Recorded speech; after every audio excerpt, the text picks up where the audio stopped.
예시 답안 좀 보자. 이도가 새로운 글자를 만든 거, 그것에 대한 요약 생각하고, 그 다음에 전두위의 도구주의적 인식과 관련돼서 정리한 거야. 500자 정도 되는 내용이야. 이도는 해강이 한자만이 유학의 도를 구현할 수 있다. 이 생각과는 다르게 백성의 언로를 틔우는 것이야말로 임금의 덕목이며 유학의 도를 이루는 것이라고 생각했어. 판단했단 말이야. 그래서 새로운 글자를 만드는 것에 대한 의미를 부여하고 있는데, 그러면 글자를 만드는 것이 아니라 유학의 도를 이루는 거다라는 의미를 담고 있는 거지, 그지? 자, 하지만 현실의 강관들이 백성의 뜻을 왜곡시키거나 혹은 편집해가지고 올리기 때문에 한자가 제 기능을 하지 못한 것으로 판단했단 말이야. 이 한자를 가지고는 백성들의 언로를 틔우거나 백성들의 생각을 직접적으로 받아낼 수 없기 때문에, 그래서 생각한 게 바로 백성의 소리를 듣기 위한 방법, 뭐라고? 새로운 글자가 있어야 된다, 필요하다고 그렇게 판단하는 입장이었단 말이야. 자, 보기에서 전두위가 도구주의적 인식이라는 말을 했는데, 이거는 세 가지. 첫 번째, 당면한 문제를 인식하는 것의 중요성, 과정이야. 그리고 그에 대한 해결 방법을 만드는 것. 세 번째는 그 결과를 예측하고 판단하는 사고 능력. 이런 과정과 이런 내용이 들어가면 도구주의적 인식이라고 뒤가 이야기한 거지. 그걸 그대로 이도한테 적용하면 한자가 제 기능을 하지 못해.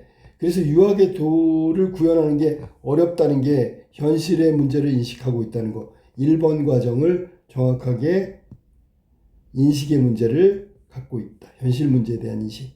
당면한 문제에 대한 인식, 현실 문제에 대한 인식.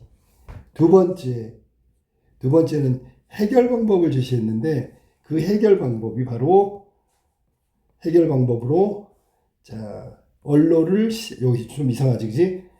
왜곡과 편집을 막기 위해 백성이 직접 언로를 실행하기 위한 방법으로 해결책으로 새로운 글자를 만들어야 한다는 그런 방법론으로 해결 방법을 제시한 거야. 그래서 3번에 같은 경우에 이게 되면 어떻게 될까? 편집 왜곡 없는 백성들의 생각이 임금에게 직접 전달되어 언로가 튀게 되는 거고, 그것은 궁극적으로 유학의 도가 실현되는 거예요. 그러니까 아까 처음에 얘기했던 현실 문제, 한자가 제 기능을 하지 못하는 게 지금 유학의 도가 실현되지 못한다는 원인으로 제공했잖아. 근데 그 문제가 해결되고 결과적으로 목적이 달성될 수 있다라고 예측하고 있단 말이야. 그 예측이 바로 사고 과정이라고. 이도의 생각은 도구주의적 인식 과정에 그대로 적용된다는 점을 통해서 도구적 인식에 부합한다는 추론이 가능하다.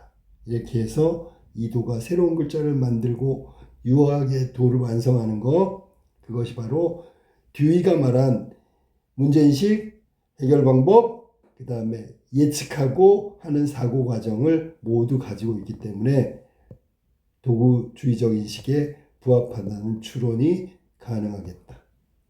이 정도로 정리하면 되겠어. 물론 여기에 마지막 부분에 있잖아. 해결 방법을 기준으로 한다면 새로운 글자야, 새로운 글자.